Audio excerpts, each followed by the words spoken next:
if you want to change text conversation background in your Samsung Galaxy A57, you can do this of course, but only if you are using this Samsung application.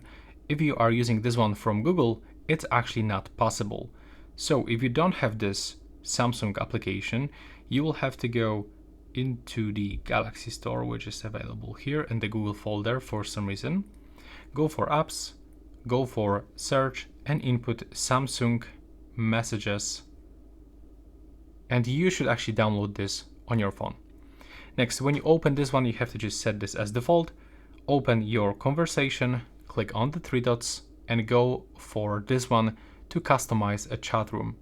Here you can pick some colors if you want and some other options that you can adjust. But if you want to set a custom photo, you will have to click on your gallery and now just pick any photo that you want. You can also scale like so, click done, and you have to just simply go back from this one and you can see that it's just here. That's how you can quickly apply it. I hope you find it useful.